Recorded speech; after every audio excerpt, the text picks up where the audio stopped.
Hello, everyone. This is Gian, and this is the Whale FM Fireside Chat with Artists. In this show, we talk about anything and everything art and crypto related.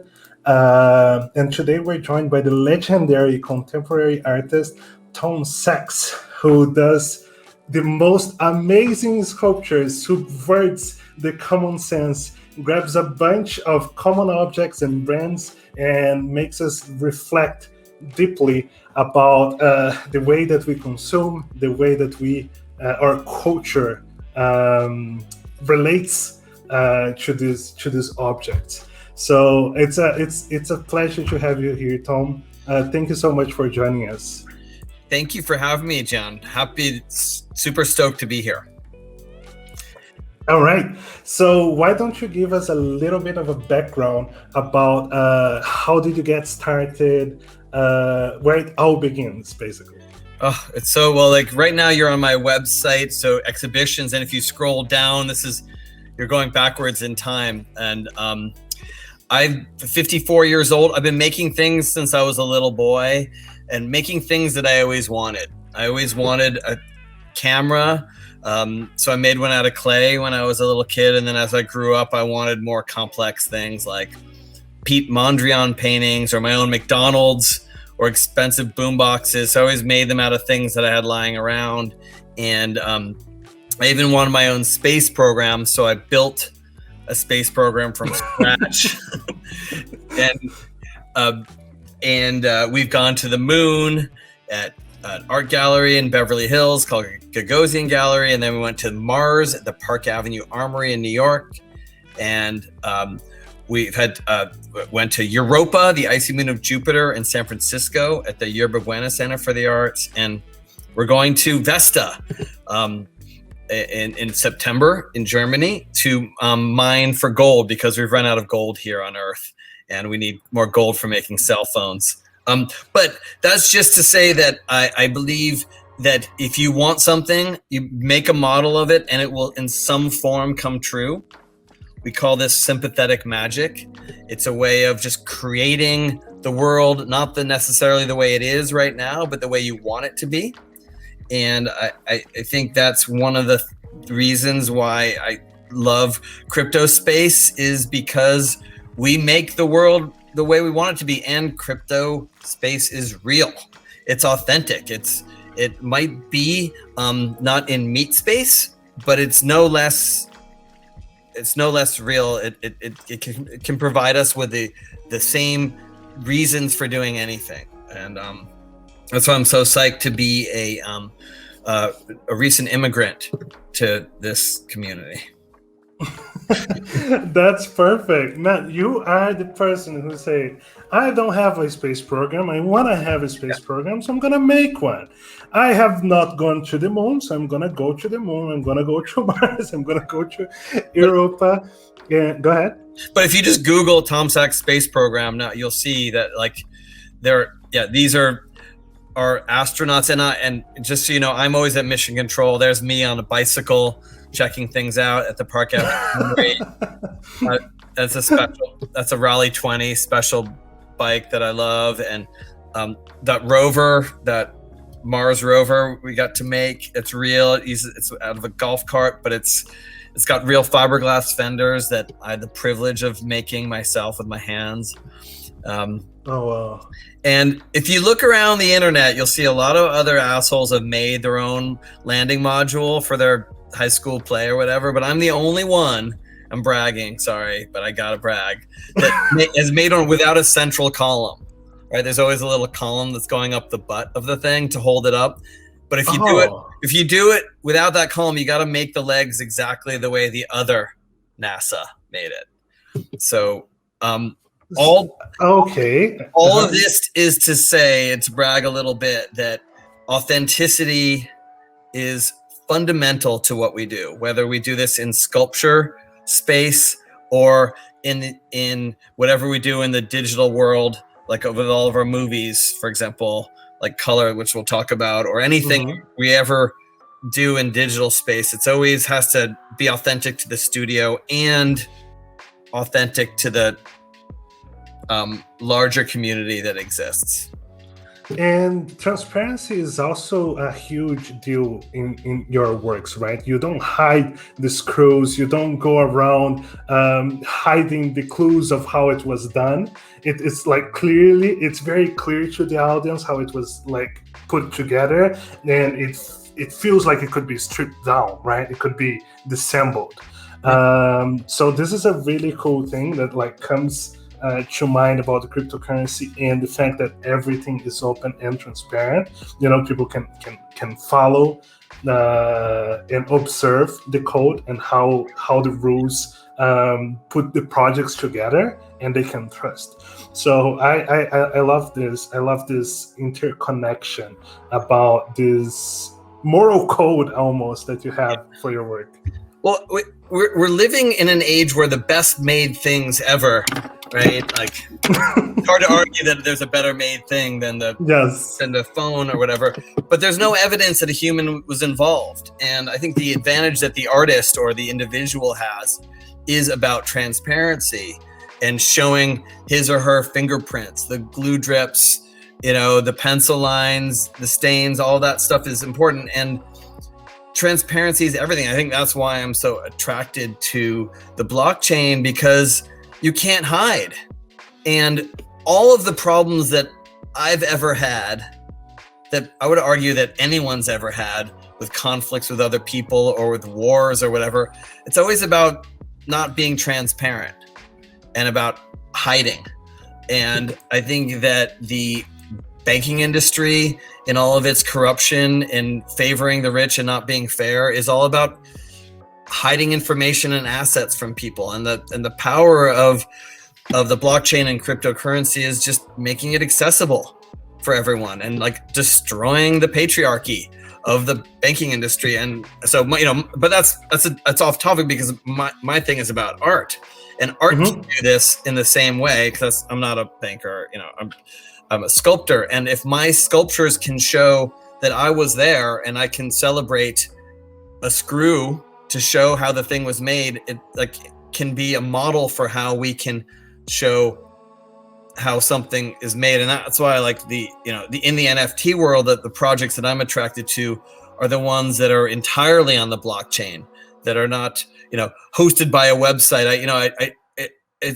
I don't trust it. Like Edward Tufte, who's one of my great teachers, said, if someone tells you in a presentation that it's proprietary information, call bullshit on them. Like, I walk away, because if it's such a great idea, why not share it, right? Like, there's no secret.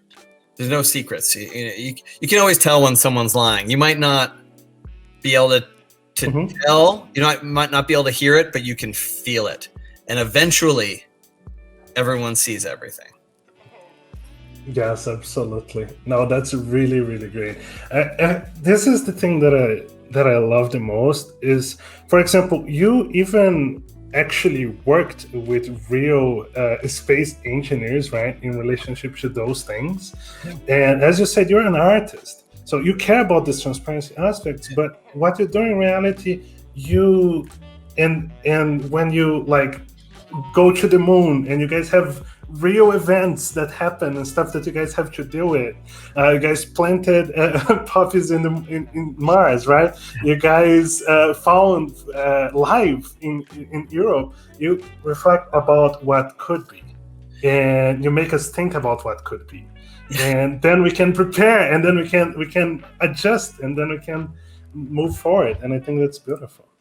Thank you. And it's funny you say like real rocket scientists, right? So we have a swear jar, and if you say the real NASA instead. Oh my God! I'm so sorry. Oh my God! No, I make the mistake. We all make the mistake. It's natural, but it's like we have this. It's called Leatherface, and it's a plywood box with Leatherface from Texas Chainsaw Massacre. Super scary dude standing on top of it, plastic. But I guess the point is, like, we all make mistakes. We call it, but that you have to put €1 or $1 in this jar that we use later for a party. I promise. We all share it. Is a way of us reminding ourselves that that it's real, that their stakes are high. When if Commander Anarino crashes the spaceship. There's a terrible death pageant that we have to perform that we don't like. And even now, we don't say performance art. We say live demonstration. That's another. Okay. That's another offense.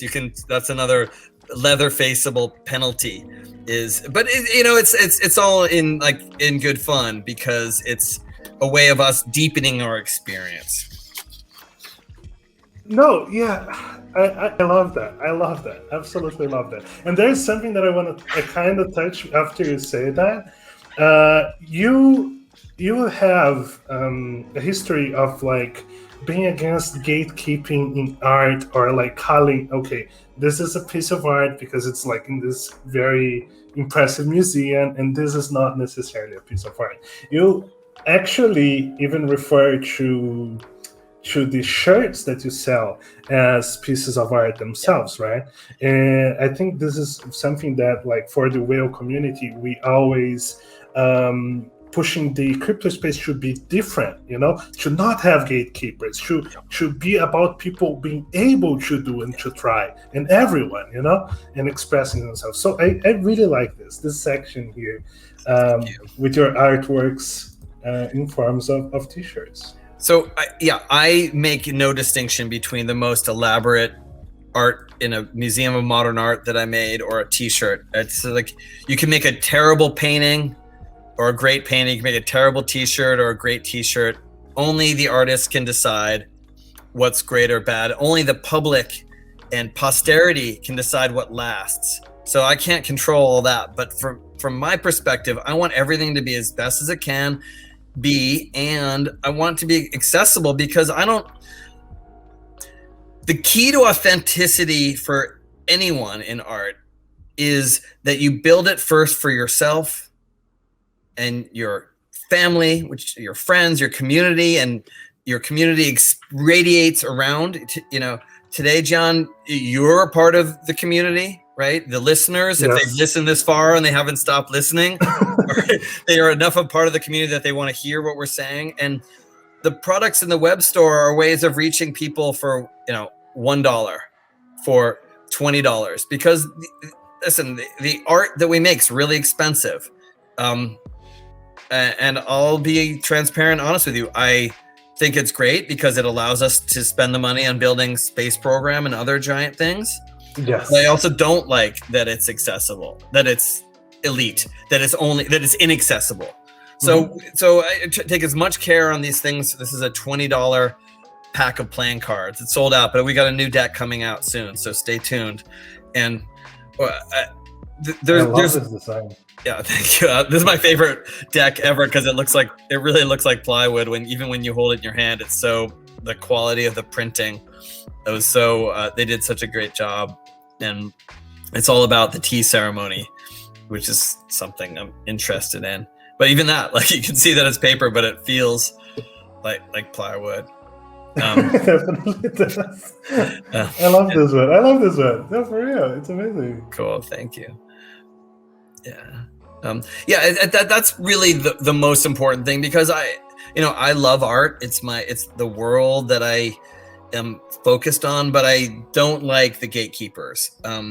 I've been struggling with it my whole life. I've never really feel like I fit in. Obviously, I'm accepted and part of this world, but there are plenty of haters out there, and I don't really even give a shit about what they think. I'm just too busy being me, and I want to make sure that what I do reaches people without permission, without a little plaque on the wall saying. In fact, we did an art show once, and there are those little plaques on the wall next to the paintings, and I wrote once, "You don't need to read this to understand the art." Mm-hmm. Yeah, absolutely. You don't need to read a few books before understanding it. Of course. That's amazing. So something that I kind of can gather when you going around your works is that you have a very solid, actually, literally a guide to colors. A rule book in relationship to colors. Can we talk a little bit more about this? Yeah. So if you go to 10bullets.com. Yeah, this is a really great. If you want to dive into our cult, and the studio is a cult. There are 20 of us here. Oh God! Wow. Yeah, it's really serious. I mean, we've been in this room that you can see. I've been in this room for 30 years. That door behind there used to be my bedroom. Now it's the electronics bunker. Been working in this room, building all the things that you'll see on our website. But this movie Color, it's 20 minutes long, something 26 minutes long, and it's the color code of the studio. And you can learn about what color red, what color black. You can learn about the forbidden color of the studio. Why is it forbidden? Why? Okay, so I don't want to give it away, but if you watch the movie, you'll learn very quickly, well, I'll give it away, that purple is the forbidden color. And there is almost no purple in the studio. Why? Because purple is the color of kings. It's, in a way, the most beautiful color. It's the synthesis of red and blue in equal parts. And it's very easy to fuck it up. Like, getting the right shade of purple and applying it right. It's always too red or too blue. It's cheesy. I mean, I love the Lakers. I don't care. Like, I mean, I love LeBron, but I'm not like a huge, it's not about basketball as much as about the color combination. Because if you have purple with yellow, it's a primary and secondary color combo. The primary secondary color combos are holy, and they're very easy to get wrong. So I would say the reason why we make these movies is for people in the studio, as they're like learning about our culture. They're first made for our interns and for ourselves, and to say, hey, this is how you do white, this is how you do yellow, and you don't fuck with purple unless you've got a really good reason. And so we just forbid it. And yeah, there are always opportunities to break your own rules, but you got to have a good reason to do it. That's amazing. That's amazing. Yeah. So stay tuned for purple rule breaking. Okay. No, I absolutely love purple. So when I saw it, I finally got an explanation. Because when I saw it, what is forbidding purple? Does this guy hate purple? I don't think you quite hate purple. I just love it so much that I don't want anyone to fuck with purple. I want purple to be protected and put on a pedestal. So in general, it's just forbidden. Like it's like the stuff on the top shelf. I respect that. That's amazing. And looking forward to see purple being used then. If I spot it, I will know that it's something very special. Stay tuned. I can't say more. All right. So I do want to talk a little bit more about the space programs. Yeah.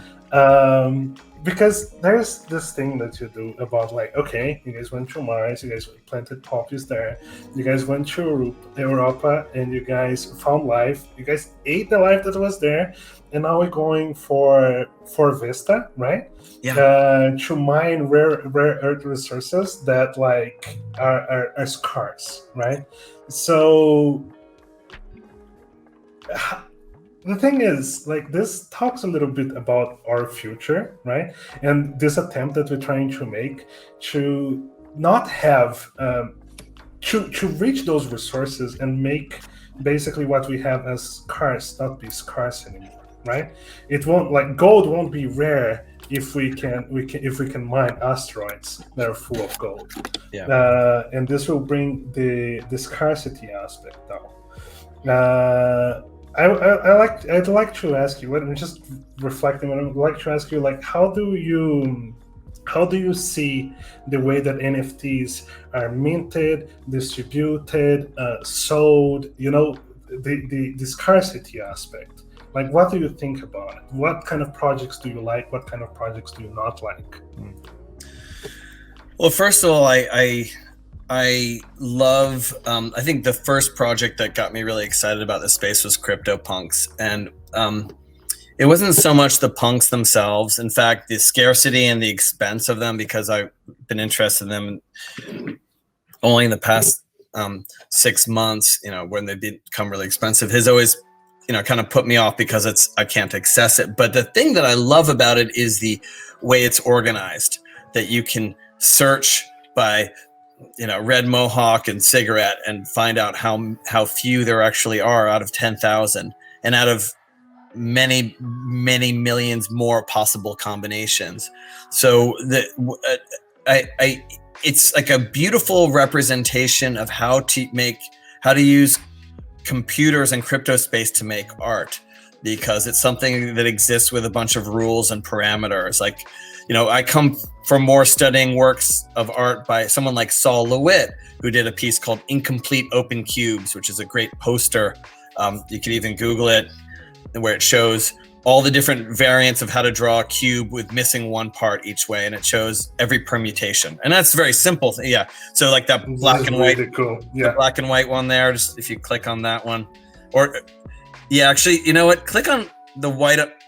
This white on white one. That's the in the upper right. Yeah, that one, because that's his art. He hand drew this poster, and so yeah. So it's like every variant on an incomplete open cube, and he made this as a print or a poster, which I think I want to get or pin up or just maybe print out so I can see every permutation. The first row is doing it by removing or only having three lines, 4 lines, and you can see the math all the way down to the bottom where it's all but missing one component, and it's all mathematically organized. And this is for a simple thing, but with CryptoPunks or any of the larger projects, you could never do it graphically in a linear way, because it's like 4-dimensional, really, when you think about it, because and you need a computer to manage all the assets. So like, that's the part that turns me on, is that we're making art using a computer for what it can do best. It can show something, and I don't know if it's 3 or 4 dimensions because I'm not a theologist, but you get the gist that you need a computer to organize something that complex. It's the data about the characteristics, right? Yeah, absolutely. Yeah, and it really works for that. So I think like my favorite NFT project is Zen Bonsai NFT. I don't know if are familiar with it. It's the trees, right? Yeah, and I bought a bunch of them, and I know it's not like you have the trees. Yeah, I've got a few of those trees. And I wanna see your trees. Yeah, I guess I can send you my wallet address, or but so I don't like care about like money like I do. Money's an illusion by which we all live and die. It's like, to me, I just want to like explore that world. Like, to me the value is in understanding the world in which Zen Bonsai NFTs exist, and searching by praying mantis. Like, I'm really into the pets. Like, I don't really like the bamboo pet. I'm really into like the mantis or the different birds. And my God, they have little pets. This is beautiful. So if you check by their attributes, like, there are 3 different kinds. There's like a mantis, there's a piece of bamboo, there's and a couple different birds, and only 5% of a golden mantis. So that's rare. So, and I like the more like that one that you're clicking. I like the more ornate tree trunks, the different shapes. And I think part of it is that I'm interested in bonsai. I built and studied bonsais a lot, and it's like an area that's near and dear to me. I think they're probably not as successful as apes and punks because they don't have a face, and people like to, like, there's a reason why people put faces on magazines. But to me, this is really my favorite and most elegant of all of the NFTs that I've come across. And it's just I just spend hours like exploring and trying to find like which is the right one. Like that one that has like a falling iceberg, that one's like pretty rare and expensive. It's like 3.8 ETH, Oh yeah, because of the iceberg. And that's rare. But, a lot of that, like, you asked me originally about rarity and artificial rarity. and I don't know. I think that I think it's interesting, and I love it when it's transparent. And then you can decide where you want to enter this world. Like for some people, like they want things that are really valuable. I want things in my life that are beautiful. I don't care if it's something ephemeral like a flower or like a super expensive piece of real estate. Like there's beauty in everything. Oh, I love it, man. Now you like collectibles. I love collectibles, so it makes sense to me. I see what you mean, and I want to know: did you try bonsai like by yourself in real life? Yeah, I mean, it's like you have to hate yourself to really do. I have an uncle who's obsessed. Yeah, It's really insane. But I made a bonsai out of Q-tips and toothbrushes and toilet paper, and then cast it in bronze. So, some might say that was like heresy because the whole thing about bonsai is it's living, and I made one out of, so you can see up close, it's really elaborate. But I studied this tree that was at the Brooklyn Botanical Garden for years and really obsessed over it, and put it in a cardboard box of my favorite speakers. And, it sent it to Japan, and we did an exhibition of it there. And here it is in the Noguchi Museum in Long Island City. So I have a pretty real connection with bonsai. So it's something that's meaningful to me, and that's why I'm so interested in that world. I think if I wanted to make a bunch of money, I'd be more involved in CryptoPunks or whatever. But I'm like, to me, it's not about the ETH. It's about the experience and building community. Right, like and having conversations like this where we can get into the minutia of like why I love a mantis. I love praying mantis. When I did martial arts, I did praying mantis style. It was like the feeler and the pincher, the grapple and the strike. And every time I see a praying mantis, I think that they're magical beings. I married a praying mantis. My wife she's they eat their mates after they. Yeah, I was thinking about that. Don't they eat their heads? Yes. So of course I'm attracted to this, the eroticism of death is like, it's a symbol of that, and that's like a kind of, oh, look at that. Oh, this is even more. Yeah, that's really cool. That well, that's 100 ETH. I mean, oh Jesus, that's really crazy. I mean, but you can get a Zen bonsai NFT for like 0.1 ETH, or here there's like, if you just search by cheapest, like 0.1, like they're really, and there are some great ones down at the bottom, and I don't like that word floor bonsai. I know it's what's used, but like I don't see any. Like, to me, some of these are the best ones. Like, here, let's see what comes up. Yeah, look, 0.057. Good, you have been really putting in your time into and like, here, look. Oh, that's a good one. It's good to that bird. That's great. I like this one. I like this one. I would get that one. Like that's. I might get that. Yeah, like you can just, it's like, and it's beautiful. There's a tiny little animation. I don't really care about that, but it's nice that they give it to you. I think they give you the rights to it and stuff. But like, it just they're nice. Yeah, see, he moves. But I think $146, $147. So, like, I guess. To me, the point isn't even as much about collecting them as it is browsing. Andy Warhol said that when he was young and he didn't have any money, he used to go to Midtown when New York was very different, and go to the wholesale district, because as an individual, they won't let you buy anyway. So he just go window shopping, and that was a way of him consuming the ideas in his mind. And I think that there's real virtue to that, is to like carry these things with you mentally, and then you don't need to physically possess them. So like, I don't have a huge art collection, but I've got a really good book collection. Like, I don't own photo prints, but I own books on photography because I like to look at them. And I know that managing assets is a form of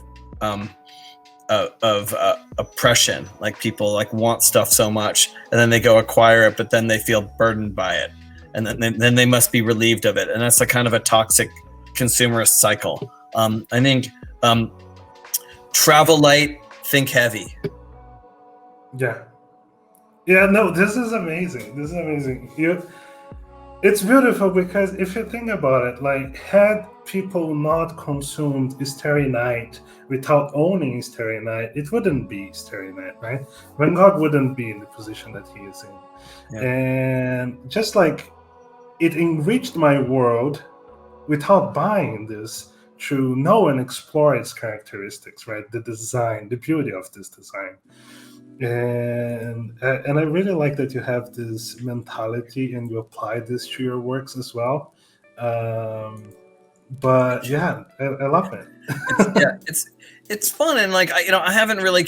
I'm always trying to get my friends to buy bonsais because I want to talk to them about it. And none of my friends own them because it's kind of like not it's not like even Bored Apes or whatever that's like kind of hot and more people can get involved. Yeah, I know. And I have no problem with apes. But I want people to be interested in what I'm interested in, but none of my friends are going for it yet. So eventually, if you stick with it, what I learned with crypto is stick with it long enough and it will pay off. Yeah, I think people will, and also you find people, but again, for me, it's about like community and connecting with other bonsai nerds. Like that. Oh, that one's good. It's pretty, isn't it? Yeah. I like it. Yeah. Damn. Yeah. You see, it's a problem. We shouldn't be talking about NFT projects here because it makes me want to buy. Oh, that way I saw a really good one. Go back. Okay, go down. Okay. And then up, left, right one, and down one. I really like those spiky leaves, and it reminds me of the one you did. That's yeah, and I really like that one a lot. 0.09, and I think it's probably like less valuable because it's got a blue base. I think the blue bases are less coveted, but like whatever. How many characteristics are there? Background, bark, fruit, ground cover, leaves. Yeah, the pot. Foods. Oh, cool. Yeah. That and the pot. Mm-hmm. Yeah. So I don't know. I haven't like really studied like why and what's more valuable. I just kind of go with what I like, just like in real life or my meat space. Ooh, look, that one's got little fruits on it. That's pretty cool. Yeah, bunch of cherries. It's cool, isn't it? Yeah. Wow. Does bonsai actually bear fruit in real life? Sorry, I don't know. I'm sure that the principles of bonsai. See, that's what's cool about bonsai is that like it doesn't have to be a proper bonsai tree. Like bonsai mean it's like a miniature thing, but you can do heavily cultivated trees in like, for example, pine and fir is really great because it's pretty soft and malleable. I had a pine tree in my last apartment on a terrace, and I spent a lot of time cultivating it. And actually, when I sold that place, I left it behind. It was really one of the great like shames of that transaction because I'm sure whoever has it now like let it die. Because I can see the future. You still think about that tree? Yeah, I still think about that tree, and just because I spent a lot of time with it, and it's like it was a place where, like I bonded with this tree and I took care of it. And when I moved in, I carried up the stairs, but when I moved out, I would have had to hire a crane, block off the street, and hire a crane to lift it off the roof. And I think that's why I left it behind, and I regret it. But to be honest, I'm not even sure where I would put it right now. But I think I just want to go back to talking about community a little bit because it's so important to me that like whatever we do that we create a community and like meet people and share in our values.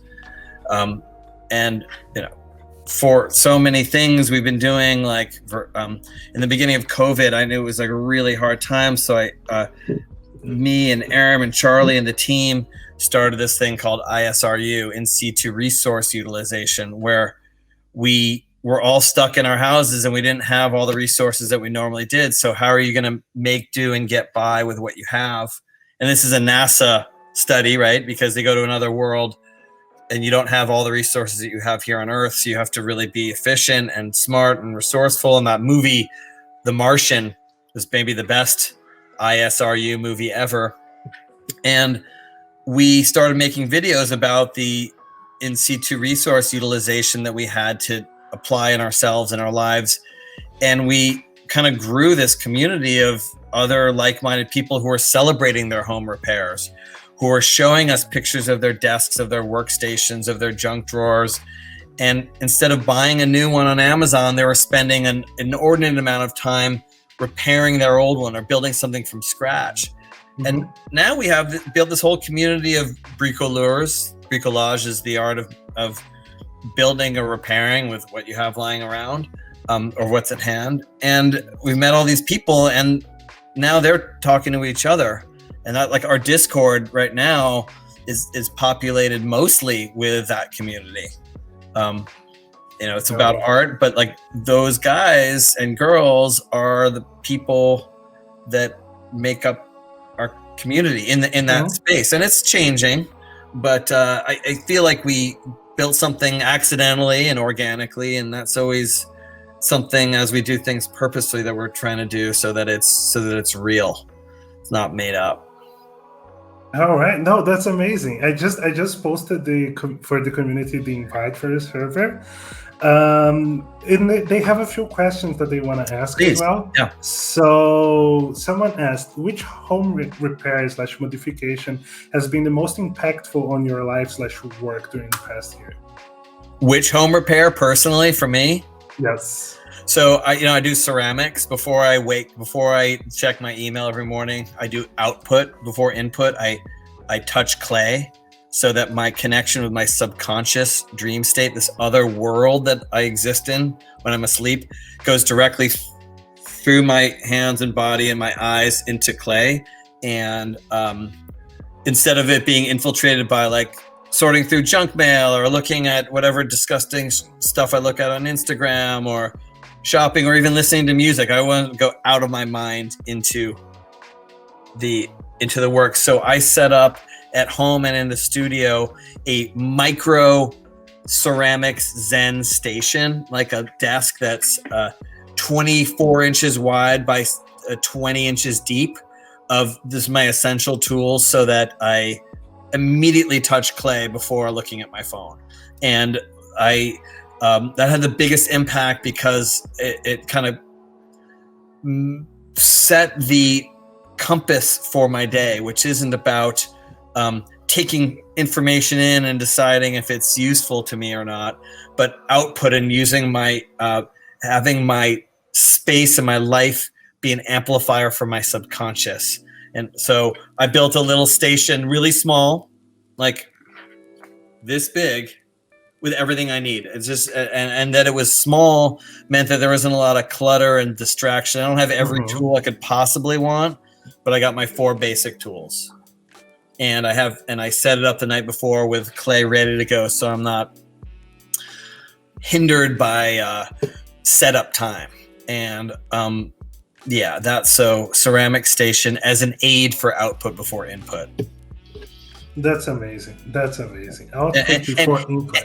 And anyone can do it. And we followed ISRU with this thing called Wear Tester, and that was one of the things that we taught was output before input. So we still practice. We continue even though the semester's over. That's amazing. So someone said you channel your dreams into the clay. I mean, who knows? I don't use the wheel. I do it all pinch pop because I think that the wheel in a way is too digital. Every time it goes around, it's like a hard drive. It's a 1 or a 0, 1 or a 0. And I even heard about some ceramic artist who played music in the ceramic studio and used the wheel and was trying to figure out a way to get the vibration of the sound into the shape of the bowl. and he believed that the bowl that was made on the wheel, if it was thin enough, it could capture the sound of the space. Now, I don't know that much about that artist, but I love the idea. The idea is cool, yeah. Yeah. Amazing. I want to know if he succeeded. Yeah, it's a really cool concept. So, but I'm the opposite. If you look at my bowl, if you click on Chow on there, you can see I've made thousands of bowls. I'm kind of sophomore, junior level. I'm on the way to mastery. I haven't done 10,000 hours yet, but if you click on that bowl there, you'll see, I've made many thousands. I'm on my, it's not opening. Sorry, that's right. No, but it's okay. I'm gonna find it. If you Google Tom Sachs T-bowl, you'll see hundreds of them. But yeah. Long answer, sorry. No, it's okay. Keep going, man. The community loves you. Oh yeah, so yes, these are some of the different bowls that I've made. You even see some that are fake that other people have made of trying to be like the ones that I've made. But also bear in mind that the bowl that I'm always making, if people are trying to make fake Tom Sachs, I'm always trying to make fake Chojiro. Chojiro is the kind of the 16th century Korean potter who was abducted by Hideyoshi and made at sword point to teach the Japanese how to make tea bowls, and a generation later they emerge as leaders.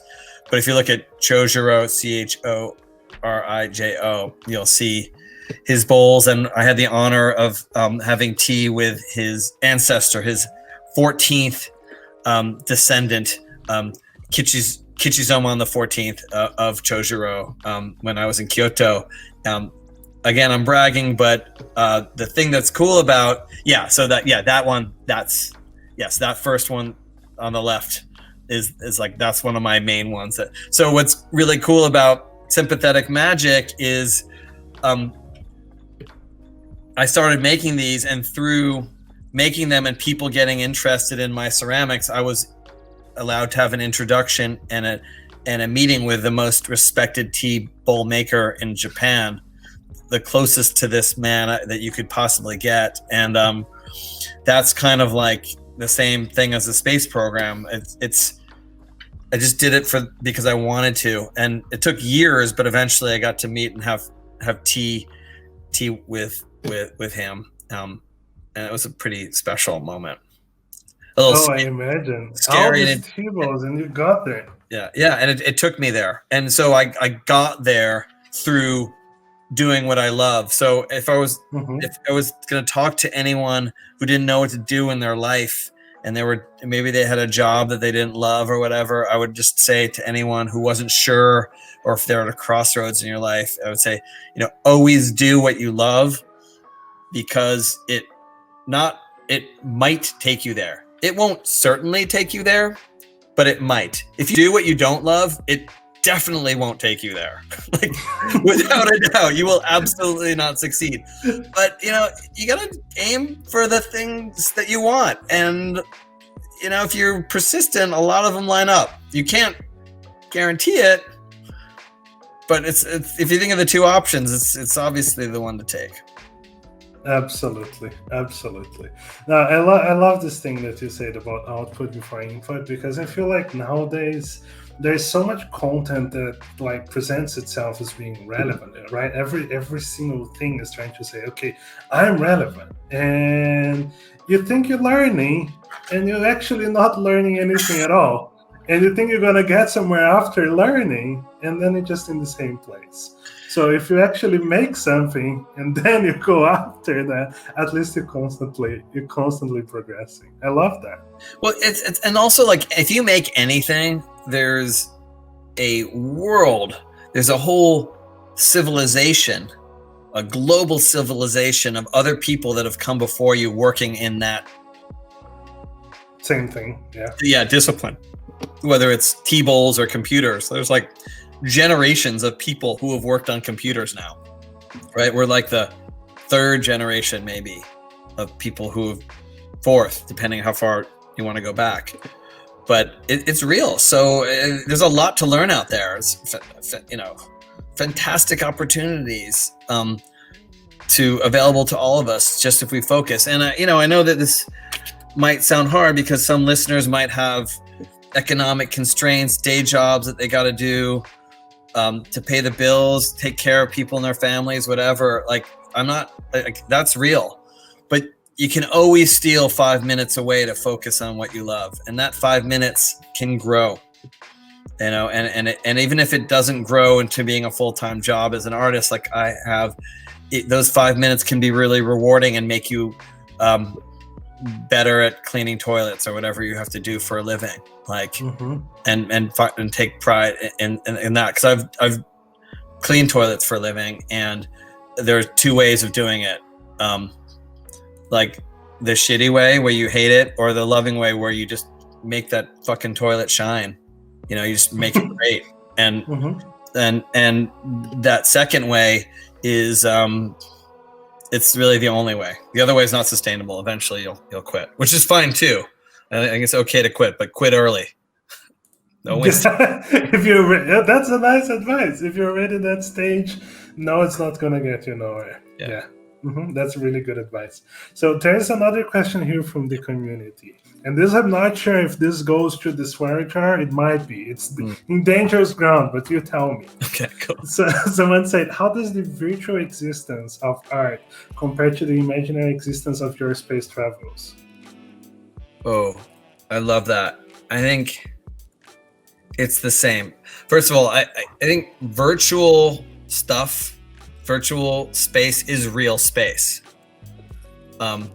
It's virtual or digital, but it's real. You go in that world and it's real. And I mean, we all know that you can buy meat space stuff with crypto. There is a connection. It's new, so we don't really, the rules are being decided and stuff, but they're being decided by individuals like you and me, and by the question asker. So we create the world that we live in, and money's an illusion, but an illusion by which we all live and die. And crypto works because enough of us believe in it, just like enough of us believe in paper money. It's no different. I know I'm speaking to the converted, but I think it's important that it be real. So my space program here's Mary and Sam digging a hole, ripping open the 1850 landmark floor of the Park Avenue Armory with a jackhammer and a circular saw. And that's real. They're communicating. They're hot. They're uncomfortable. They're tired. They're really working. I think I don't want to go in too much of a tangent, but many years ago, I took LSD and I was exposed to a different dimension of reality that was happening at the same time. And my words fail me because it was a existential shift. But I realized that other worlds were happening, or other universes were happening simultaneously as the one that I was normally living in. And then a few hours later passed and the LSD wore off, but I remembered that I could see the world in a very different way. And that was a real eye-opener for me as an artist. It was like the time where I was deciding if I was gonna take architecture more seriously or sculpture. And I think it really threw me over the edge into sculpture, because I realized that I could that just because it didn't make sense in this dimension doesn't mean it doesn't make sense in another dimension. And if you can think of crypto space or the metaverse or whatever as a different dimension, but it's just as real. And that's what helped me with my art, because my space program is real. I've gotten space rocks from other worlds. I've analyzed them. I've studied. I've made spaceships. I've had spiritual experiences. All the reasons why people go to other worlds, we've been able to achieve in our space program. So, to me, it's like all three are the same. Oh, that's amazing, man. That's amazing. No, And that's the best yeah. question too, by the way. So I appreciate it. Thank you. It's good, is it not? That's a great question. I gotta tip this guy. What Thank what you, a whoever asked thoughtful that. question. Yeah. What a thoughtful question. It's like to me that's the question around this whole conversation. No, I absolutely love that. It's so thoughtful. You see, like how the community, even like it comes together and it can participate, and in this event itself, right? It can improve the quality of the interview. So that one is really appreciated. No, but I was reading the other day that apparently LSD is really good at giving the brain a reset and like enabling people. Um, it basically resets the synapses, so it enables people to break free of patterns or addictions and stuff like that. And apparently, it helps you get. It apparently it helped with you getting into sculpting. But anyone who's listening, please, it's very serious tool. It's like as dangerous as a table saw or Yes. a jackhammer or a gun. That it must be taken seriously. So like, please do it under doctor's supervision, and you can do that now. And I use the word doctor really openly because there are all kinds of doctors, but basically you need to make sure that the setting is right and that you have your shit a little together, because I think it's a fantastic tool, but not for escaping, but for exploring. And escaping is very risky, and exploration is a very serious craft. And I look forward to my next trip, but I know that I have some work to do, and that's my personal journey, is understanding myself so that I can explore further safely, because it's dangerous. And I'm not talking about addiction. I'm talking about it's like it'll fuck you up, and I think that's why it's a great reset. But be careful. Like, be warned. Very important advice there. Very important advice there. I appreciate that. Yeah. Be responsible, be careful. Yeah, and like just and talk to people before you do it. And if you can have a guide, a shaman, or a witch to take you on the journey, someone who you feel 100% safe with, you're going to be fine. And if you go it on your own, it can be fine, but some things can go wrong, and we want everyone to come back better. All right. Yeah, absolutely. You guys heard the man. Yeah. That's very good advice. Find your witch. Find your witch. You heard it here. No, but just before we go, I want to just cover a couple more things in relationship to your movies. Yeah. So I'm going to be posting the 10 bullets for the community to access, and there is also one in the iTunes, right? This is about the space program, and I'm going to make sure to watch this one after. So can you give us a brief, what are they about? So start here on these movies because they're free, and because of some distribution issue, we had to charge money on the space program. So maybe watch that one last if you care after getting through these. But I would start with 10 Bullets if you just scroll up. And this is the movie that we made for the studio interns, and it's from 2010, and it's how we behave. This is our ethical guidelines in the studio. They work in your home, in your office. They show this at the other NASA, at Nike, at Kohler Plumbing, at all kinds of industrial places around the world. Show this as a training film. I made it for my studio, but it's for everyone. And then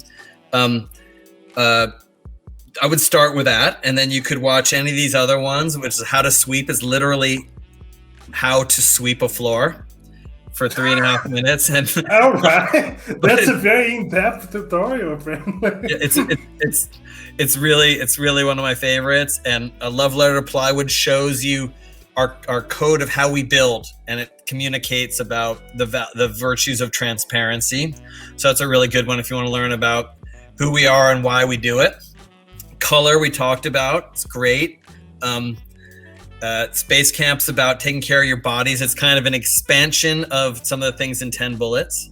And then if you go to the top, to Paradox Bullets, you'll see, when we posted 10 Bullets on YouTube, there's a rule, thou shalt not read thy comments in YouTube, because it's just filled with like trolls and hatred and like racism, anti-Semitism, sexism. It's just like everything toxic. Yes. So I, in a way, and what I realized when I read all those comments is that the blogosphere or the troll world or whatever, the internet hates uncertainty. Like, and I do too. It makes us uncomfortable. And there are a lot of there are some contradictions in some of the things in 10 Bullets. They're subtle, but they might not match up with your values. So I made a movie called Paradox Bullets, where it's like, I think 4 or 5 bullets, and each one has a place where the opposite is equally valid. Because I think it's very important to understand that different dimensions exist, and that you have to accept that the contradiction is equally valid. And that's like key to success as an artist. The problems that we have when we're building things are always because we set rules too hard and are unwilling to break them. So, the only movie that's missing here is, where's Hero's Journey? Shouldn't that be on here, Aaron? That needs to be there. So it is on YouTube. It needs to be in this. It should be here. It should be here. So there are a couple that we've made since, and the most important one that's missing is called Hero's Journey, and you can find that on YouTube. All right, I found it on YouTube. Our YouTube channel is pretty well organized, I think. Or did it get all clogged up? No, it is. It is good. It is good. It is good. Yeah, there's a lot here, man. Yeah, it's okay. Yeah, there's a lot. 10 Bullets may be easier. There's a lot. This is too much here. Oh, this is so great. Yeah. This is so great. So no, I absolutely love to see your work coming together. And oh my god, there's some echo going on. 1 second, let me see if it's something right there. I don't see Hero's Journey. Oh, Hero's Journey is literally the homepage one. Oh, okay. Okay. I think it's gonna be easy to find. But that's long. It's 37 minutes. So 37 minutes. So it's great, but maybe don't start there. See if you care after watching 10 Bullets. No, I'm confident that I will. I'm gonna binge this stuff. Cool. We made extra care. We took extra care to make sure to respect your time. There was not a wasted frame. It might not be your taste, but it won't fail because of me. All right, I will keep this in mind when I watch. So, Tom Sachs, dude, you were dealing with the virtual before the virtual was even a thing, and I appreciate your work so much, and I appreciate your time so much spending with the community, and they love it. The thing that you spoke about, the YouTube being negative, one thing that I'm really grateful here is that we managed to cultivate the community that is positive, is non-toxic, is respectful, and is willing to build. And I'm going to be posting again your Discord as well, because I hope the people join, because I see that we have very aligned morals even, and this is the thing, building something that was different, making the NFT space be special and better than what we had in the past. So thank you very much for joining us. But before you go, I want to know, when are we going to see you? You're trying stuff here. Well, I'll say this. What's next? I'll say this. First of all, we've got a show in London right now of sculpture. It's up for another week at Gallery Tadeusz Ropak. So if you're in London, please go see the show of sculpture. The next thing will be the space program in Hamburg in middle of September. So come and meet us in Hamburg. As you can tell, I'm very careful and thorough. So I would very much like to do something in this space. So just know that whatever we do, it takes time to do it right. So I would just say stay tuned. Absolutely. And stay tuned, we will. So thank you very much, Tom. And I hope to talk with you again in the future. We never know. Maybe a few months, we'll Gian, see. We'll see. I look forward to it. I have a feeling we will. I love talking with you. You've got a great spirit, and thanks for representing the team and for bringing the questions from the community to me. And you've got a great spirit. I appreciate it, brother. Thank you very much. Thank you, the community, for taking the time to be here with us. Have a beautiful day. Eat some nice food. Spend some time with someone you love. Bye bye. Thank you. Bye.